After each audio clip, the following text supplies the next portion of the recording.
Welcome, everyone, and thank you for attending our session today. It's a pleasure to present on the following topic, enabling transnational resource access to Canadian community organizations, the Community Scholars Program. My name is Casey Hoovey, and I'm the Associate University Librarian for Content Access and Open Licensing at McMaster University in Hamilton, Ontario, Canada. I am also joined with my colleagues, Lynn Service from McMaster University and Heather DeForest from Simon Fraser University.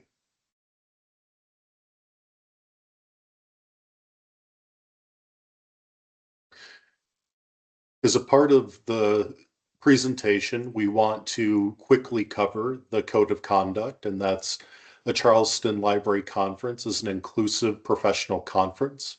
We respect free speech and invite diverse perspectives and opinions.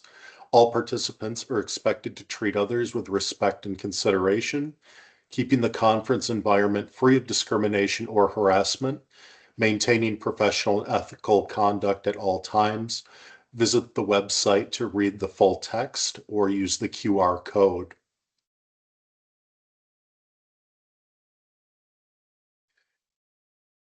McMaster University sits on the traditional territories of the Mississauga and Haudenosaunee nations, with the lands protected by the Dish with One Spoon Wampum Agreement.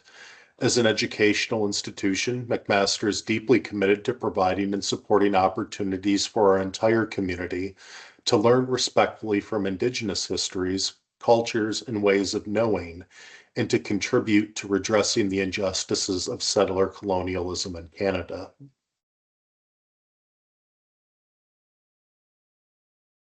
Today, we're going to be covering a number of topics.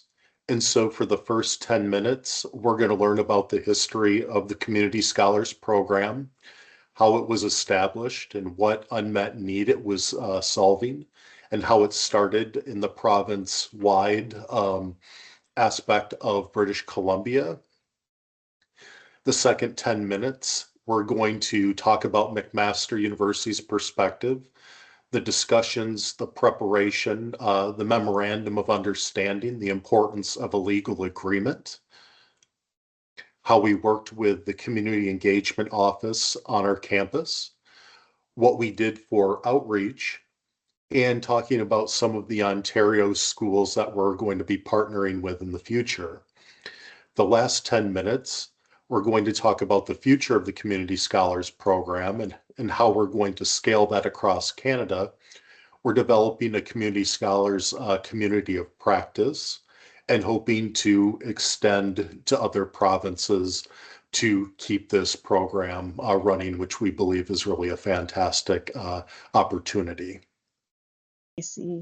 Hello, I'm Heather DeForest. I lead the Community Scholars Program based at Simon Fraser University in Vancouver on the traditional unceded and rightful lands of the Tsleil-Waututh, Squamish, and Musqueam peoples. Particularly as we will be talking about a program that deals with access to knowledge, I want to recognize that our colonial institutions have been, and too often still are, engaged in a research system that extracts knowledge from Indigenous communities, encloses that knowledge, restricts access to it, and profits from it, and that in other cases, our systems share knowledge without regard for Indigenous protocols. I'm grateful to be learning from colleagues and community members about how we can intervene and take action to counteract those harms. The Community Scholars Program is a community-engaged program launched by Simon Fraser University Library in 2016 and which is now in the second phase of a multi-year national scaling initiative. The goal of the program is to empower community organizations, including nonprofits, charities, and Indigenous groups, to access, use, produce, and share research in order to enhance their capacity and impacts. The program provides individual eligible users with access to scholarly journals and ebooks and to a Gray literature database. The CSP, as we call it, responds to a community-identified problem. Too many paywalls, a difficult-to-navigate information ecosystem, and a scholarly publishing world that often sees community knowledge as separate and marginal. Many academic libraries have traditionally invited these people who are not formally affiliated with the university to use our campus libraries in person as short-term guest users. And that solution is experienced as time-consuming and onerous and transactional rather than relational. So the Community Scholars Program presents both a more efficient way for these valuable community knowledge holders to access our resources and also embraces them as contributors to research discourse. The program's marquee feature is a portal through which participants can access research materials free of charge via a unique instance of SFU Library's discovery layer. The logistics of access, including portal and resource configuration, user account creation, and maintenance and troubleshooting are administered by SFU Library. And SFU also handles the relationships with the publishers who participate in this program, making access to their materials possible. The program also offers wraparound librarian supports. So we offer research consultation and referral, drop-in and customized workshops, journal clubs and reading groups, and we build relationships with the participants in community to better understand what their information priorities are and how we can leverage the assets of the university and the library to support them. Here in British Columbia, SFU Library has been collaborating with librarians at Vancouver Island University, the University of Northern BC, the University of the Fraser Valley, Kwantlen Polytechnic University, and the University of British Columbia to deliver this program to eligible participants in our local communities. There are currently 500 individuals who work for charities, nonprofits, and Indigenous organizations and communities throughout BC who participate in this program. These participants are diverse in terms of where they're located. They might be rural, urban, suburban. They're diverse in the roles that they occupy in their organizations. So they could be executive directors, grants writers, program coordinators, or researchers.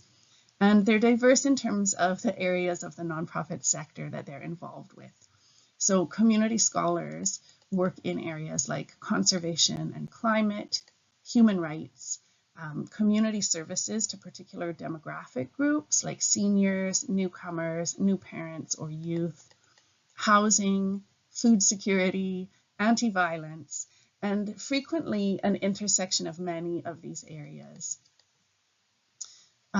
Within all of this diversity, the participants do all have one thing in common, which is that they have all identified that better access to published research is really important for their work. From 2016 until now, we've grown in an emergent way across multiple dimensions, starting from a pilot program with just one institution and 2 participating publishers, and taking advantage of growth opportunities. So we've sought out grants, we've experimented with different kinds of programming and supports for our participants, we've partnered with additional libraries, and we've added additional publishers' material. As the program has matured, we have taken it seriously to think about how we might move forward with intentionality, and we began to formalize some of our supporting structures and strategies. So some key lessons from the years that we've been doing this. A single access point is critical for a smooth experience. So we use a separate instance of Primo, which is laid over top of SFU's ALMA in the Ex Libris system. Also, place-based engagement is necessary. So while we could offer access to everyone participating just through SFU, we found it really important to have partners in different parts of our province who could understand what's happening in those communities and where the need is, and strategically build partnerships there. Also, another key lesson, our participants need and deserve more content, so we've added responsively over the years. This program can respond to our truth and reconciliation commitments, and this work is best done collectively.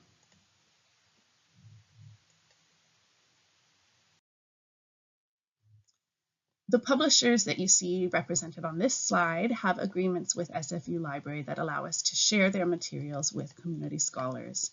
As we scaled up over the years from a single institution to a provincial and national program, we worked with CRKN, Canadian Research Knowledge Network, to support our negotiations with publishers.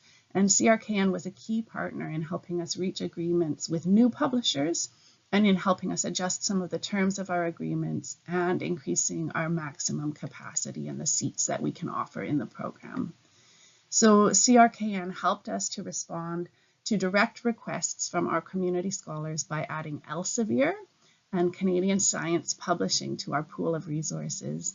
And we were also able to respond to community scholars' need for grey literature by adding Policy Commons to the mix.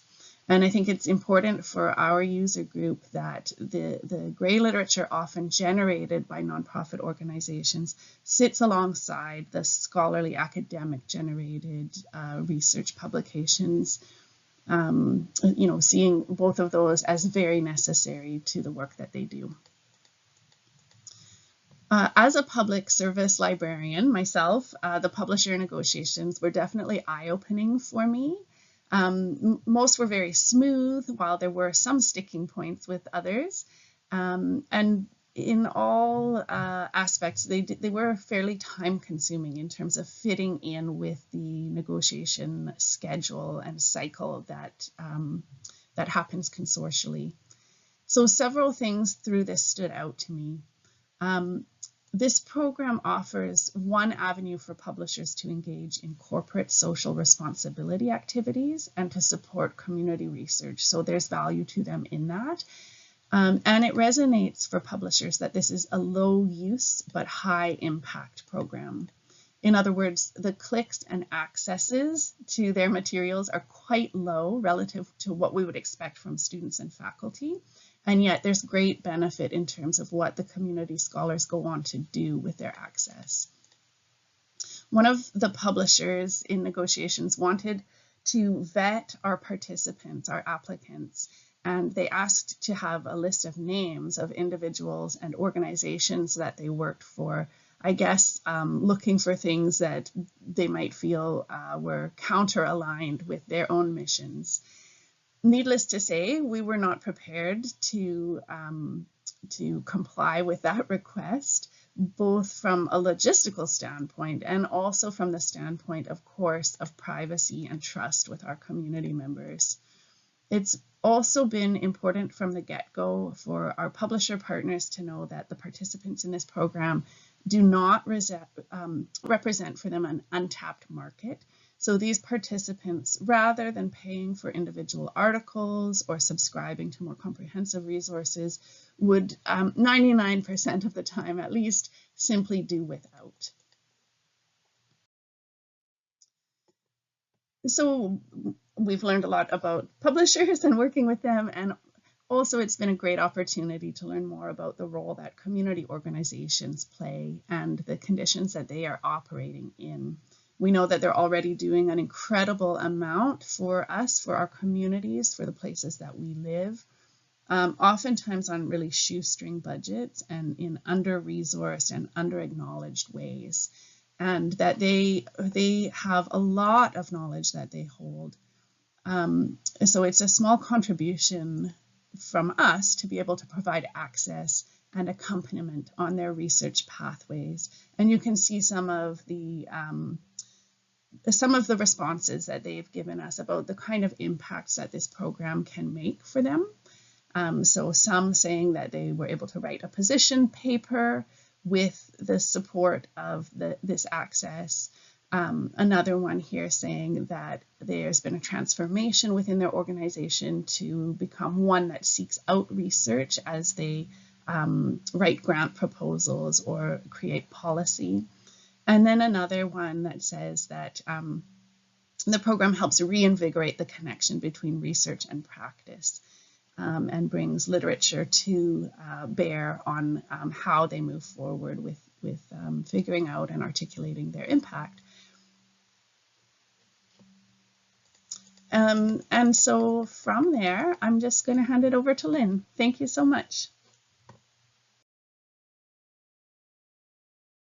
My name is Lynn Service, and I'm the AUL for User Services and Community Engagement at McMaster University. The CSB has been an effective program for over 5 years, benefiting universities, libraries, and library staff across the province of BC. And in the fall of 2024, McMaster University Libraries, in partnership with SFU, expanded the Community Scholars Program to Ontario, starting in Hamilton. We agreed to be the first institution outside of BC to participate, with the goal of being the CSP hub for Ontario as we look to expand across the province, and we are excited to bring this innovative, community-engaged program to Ontario. The 2 stars on the map indicate the location of Simon Fraser in the province of BC and McMaster in Hamilton, and the distance between the two is around 4,000 kilometers. I wanted to share with you the McMaster CSB experience during our first year. When McMaster joined the Community Scholars Program, we were in frequent communication with SFU as we were the first institution to participate. The McMaster Community Scholars Program team consists of 3 individuals: Casey Hoovey, myself, and a teaching and learning librarian. During our many meetings with Heather, we built the foundational work to understand the program's operations and the value it could bring to both our libraries and the broader community. Once we had a clear picture of the program's benefits, we began sharing that message more widely. We sent out emails, engaged with colleagues across campus, and attended a few events to raise awareness. We also published an article in the McMaster Daily News, our institution's primary formal communication channel. We were also learning what the CSP program could look like here in Ontario once we took on additional institutions. During our first year, we were successful in onboarding 23 organizations with a total of 54 participants. The types of organizations that are participating range from social justice, health, education, and nature conservation.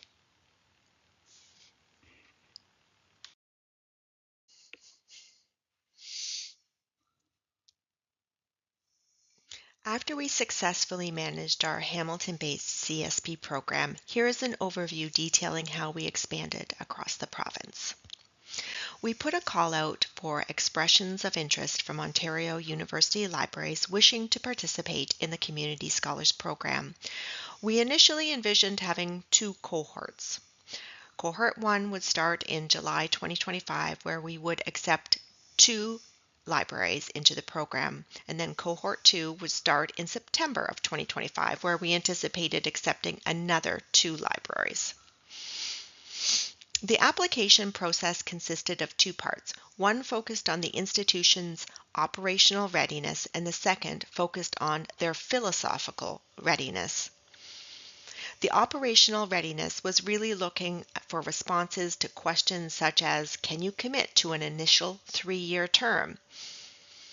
Have you identified a librarian to take on the role of community scholars librarian? So this position will need to have a minimum of a half a day a week or 10% of a full-time role, and that individual will need to look for opportunities to engage with the nonprofit sector in their geographical area and participate in and contribute to the broader CSB librarians community of practice.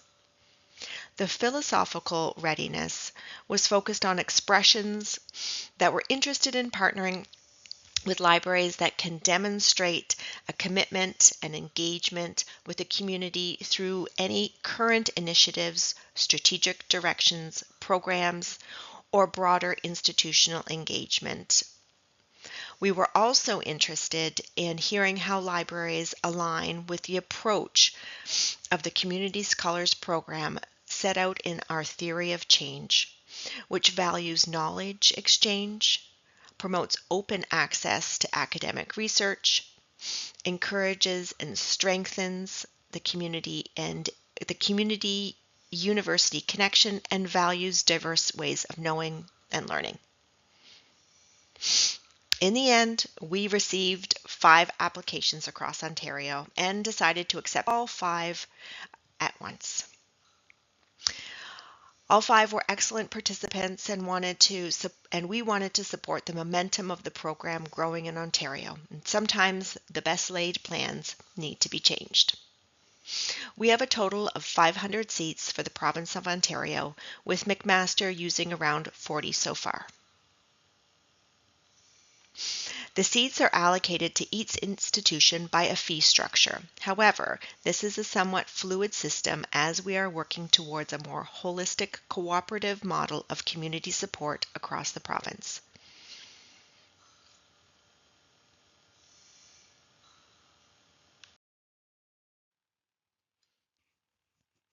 What does the program look like in Ontario? Community Scholars Program uses an affiliate model to scale the program from a single hub in BC to a regional hub by replicating the same structures and roles that have worked so well for the BC partners. McMaster provides the core services of the Community Scholars Program and oversees the first regional hub in Ontario. Following SFU's model in BC, the regional hub at MAC develops relationships with our local partner libraries, Brock University Library, Western Libraries, University of Toronto Libraries, Nipissing University Libraries, Queen's University Library, by supporting them in delivering the CSP program. Our local adaptations of the BC model will include similar initiatives such as newsletters, workshops, and together we will be working towards building a network in Ontario to learn from each other and build a community of practice. Our local partner libraries, Brock, Queen's, Toronto, Nipissing, and Western, engage with community scholars in their community with the support from both the regional and national hubs. Our BC colleagues have kindly offered to serve as mentors to the Ontario local partners as we grow and develop the program here in Ontario. So SFU is the national hub and will continue as a core administrator of the program. SFU Library will maintain the publisher relationship and access to oversight of the Community Scholars Program. The Ontario Libraries partners will operate under a joint MOU between McMaster and SFU that defines and shared values and clear roles and responsibilities. Ontario partners will engage with community scholars in their community with support from both the regional and national hubs. We are excited to be expanding a coordinated community of practice that shares a common approach, vision, and theory of change. This alignment allows us to learn from one another and better serve our local communities. Similar to British Columbia, Ontario has 500 community scholar access points to distribute across the province. Each participating library in Ontario has committed to a different level of partnership, and we are working to ensure that every institution is supported in disseminating their seats effectively within and across their communities. Seat distribution remains flexible and responsive to the evolving needs across the province, and the Community Scholars Program is designed to adapt, ensuring that community scholars have the access they need when they need it.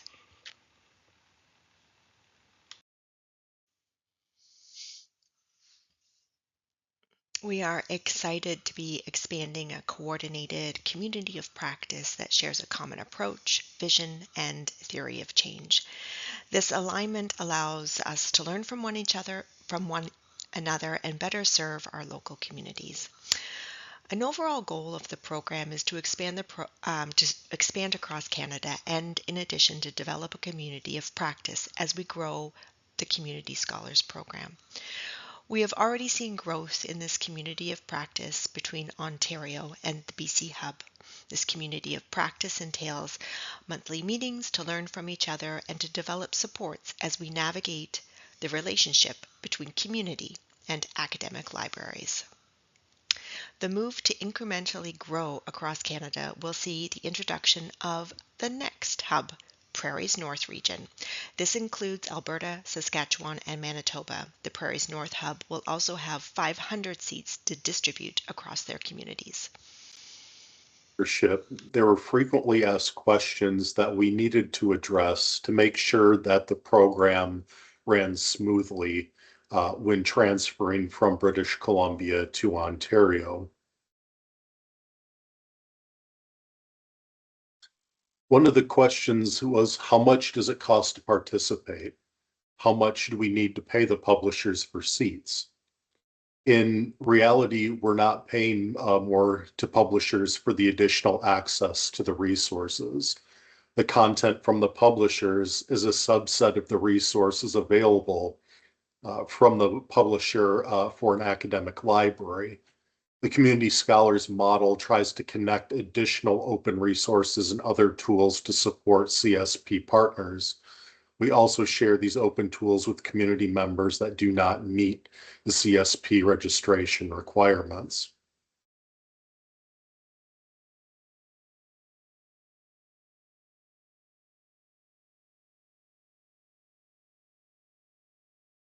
Another is, why is a memorandum of understanding critical for the program to successfully function?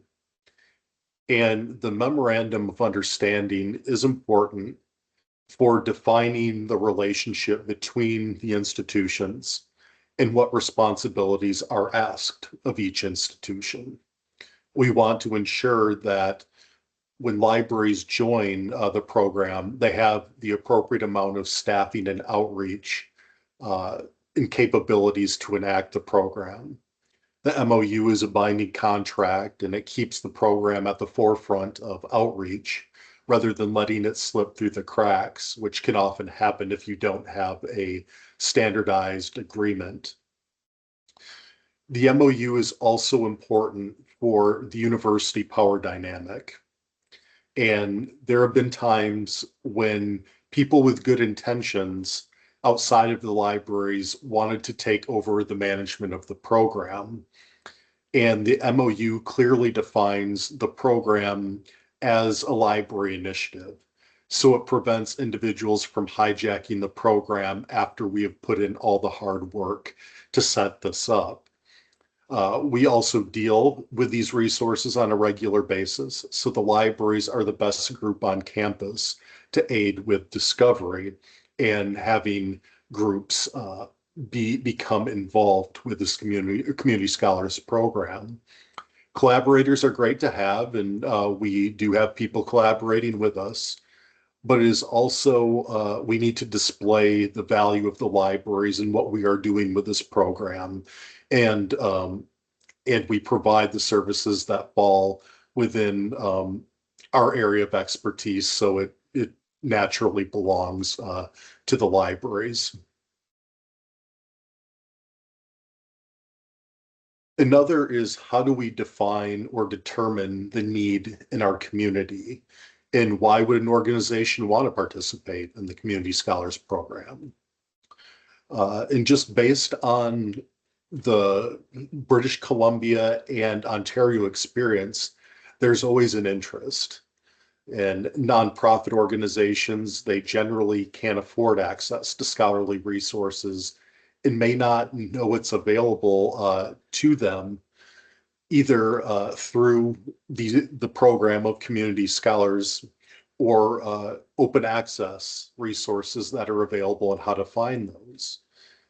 And organizations often tell us that they need to use scholarly resources and find publications for professional development, to develop programs. They're looking for inspiration, confirmation, emerging practices, context. They're also looking to engage in advocacy and policy work. They want to produce their own publications and need access to resources in order to do that. And there's also the knowledge justice motivation. It's an awareness that the government, academic, and industry counterparts have access to this knowledge, and nonprofits would like to participate on a level playing field. They want equal access to the resources, and it's important that we're able to provide them with these resources that any other group would have access to that's pursuing scholarly endeavors. And another question that we always get are there other content collections you wish to add to the resources currently available to the community scholars? And we are always having a discussion around how we can pull together our resources and how to also avoid duplicating workloads. Some additional just ways to organize the content would be to create a provincial lib with directions on how they can access the resources in the program, but also open access and free resources on freely available data. As far as content and adding more to the collections that we have right now, yes, we're always interested in adding new collections. And just for example, we recently have added Elsevier and Canadian Science Publishing. It would be great if we could add more content and streaming media in the arts. However, this aspect of licensing rights, is very complex, and the copyright behind that is difficult to navigate. And so it will take time and planning to really determine the right way to approach the provision of these resources. So it could be on the horizon, but we haven't quite approached that yet. We're kind of learning on how the initial set of resources is working out among the community scholars. Another question that we get is how many staff can enroll per nonprofit, and how long does the access last, and is it renewable? And what we generally do is we limit up to 5 individuals from one organization that can receive access, which is typically granted for 1 year, and users can always reapply. It's important to note that there's no minimum usage from individuals. Due to the nature of nonprofit organizations, research is not usually the core piece of their work. And in some cases, accessing the portal may only be a few times over a 2-week period, or, other random situations as staff prepare for, grant applications, programs, producing their own scholarship, perhaps going and doing outreach at other events. And so it really varies in how much they use resources at a given time. And so we have other cases that we have staff that applied for the Community Scholars Program and may have thought that they needed access, but it turns out that they didn't really need to use it at all, or staff accessed it minimally over the year. There isn't a minimum or maximum usage of the portal. It's whatever works for the individual needs of the nonprofit organization. And usually access is set to expire on December 31 of each year, but we automatically renew it. There's currently no term. It's ongoing, although this is potentially something we may revisit down the line. And it also depends on how many requests we get from other users. If we're getting requests from other users and we aren't able to create an account for them, we need to start evaluating how much usage other groups have kind of made during that process. If they're not using it a lot, we may ask kindly if they would allow us to designate or give access to another group that would need it more. And we also have questions about usage. How often are the Community Scholars programs, databases, or electronic resources used by our members? And usage statistics were originally difficult to separate because resources overlapping with Simon Fraser's collections and their holdings were ultimately grouped together. That if they had similar ProQuest titles, just for example, all that usage would be together, and you couldn't tell who from the university was using it and who from the Community Scholars program was using it. However, with the change in proxies, we can now separate usage from Simon Fraser and the Community Scholars Program portal. And this was a recent change, so we're hoping to investigate usage patterns when more data is available over a longer period of time. We also have the question, if the publishers pulled out of the program, if they were no longer interested in providing these services, would the program still exist? And that's really difficult to predict, but the likelihood of all publishers pulling out of the program is low, especially due to the fact that we have a reasonable amount or number of accounts available. So it doesn't really cause or inflict financial difficulties or issues with the publishers. And if certain publishers did pull out of the program, services would ultimately be scaled to the resource that we still have available and the express need from the community. And there's always a question of why would the academic library want to engage with the community through the Community Scholars Program? And with universities, we often have a tendency to isolate ourselves, to the community, but we have so much to offer, and we should offer services when we see a demand. And in many instances, we have walk-in users, but they can't obtain remote access to our electronic resources. They can only use them when they're on campus, um, which is a common stipulation in the licenses, where access is for authorized users only, which are usually faculty, staff, and students affiliated with the university. Maybe sometimes alumni, but that's usually another additional agreement that you have to have with the contract negotiation process. The Community Scholars Program really offers the ability to access electronic resources remotely, and this really helps to remove barriers, such as limited library hours that they may be working at the same time the libraries are open. And then when they're done with work, the libraries may be closed, or they may only have a couple hours to do research before the libraries close.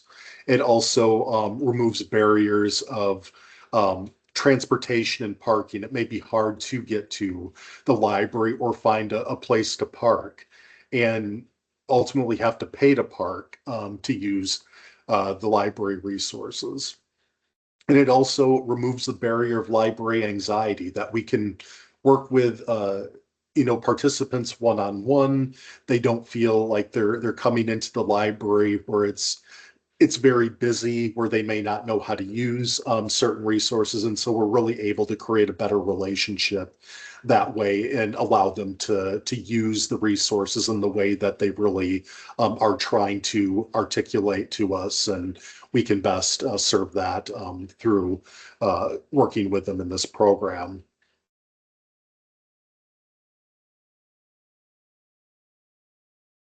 And so if you do have any additional questions, or if you're a vendor that would like to participate in the program, please feel free to reach out to one of us.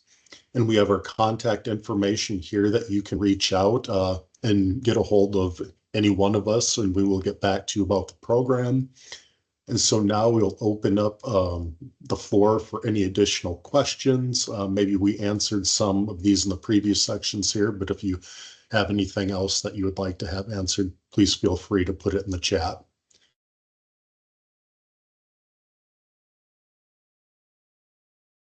We'd like to thank you for attending our presentation, and we hope that you have a wonderful day.